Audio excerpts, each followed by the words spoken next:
مولانا روم رحمت الله علیه یک شعری داره، در واقع به خدای متعال داره دعا میکنه، میگه 100,000 دام و دان است ای خدا، ما چه مرغان حریص بینوا، ما در این انبار گندم میکنیم، گندم جمع آمده گم میکنیم. ای خدا چی شده؟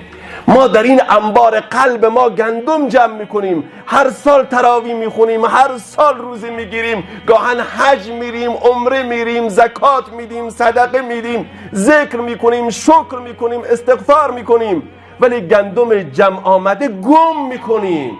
هنوز از نماز تراویح بیرون نرفته دم در خلاصه، یعنی اون همه معنویت میکشه یهو پایین. رمضان تموم نشده که فتیله معنویات ما پایین میکشه. چی شده؟ ما در این انبار گندم میکنیم، گندم جمع آمده گم میکنیم، می نیندیشیم آخر ما بهوش، که این خلل در گندم است از مکر موش. اول ای جان دفع شر موش کن، وانگهی در جمع گندم کوش کن، گر نموشی دزد در انبان ماست، گندم اعمال 40 سال کجاست؟ برادر عزیز، تو داری گندم جمع میکنی ولی خبر نداری که چند موش دزد توی انبار توه، توی قلب توه. گر نموشی دزد در انبان ماست، گندم اعمال 40 سال کجاست؟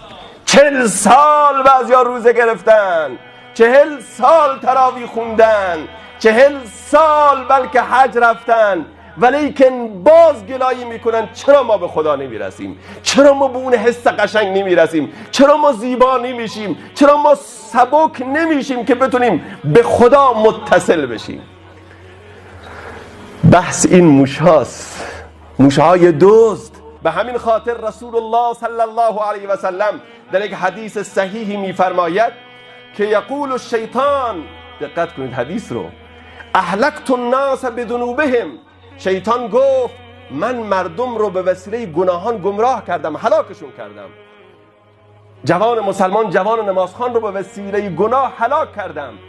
ولی این جوان خیلی زرنگ بود، آمد با 2 اسلحه منو از پای در آورد. اهلکنی بلا اله الا الله والاستغفار. 2 اسلحه برداشت، یکی اسلحه توحید، لا اله الا الله، ما شاخ درختیم پر از میوه توحید.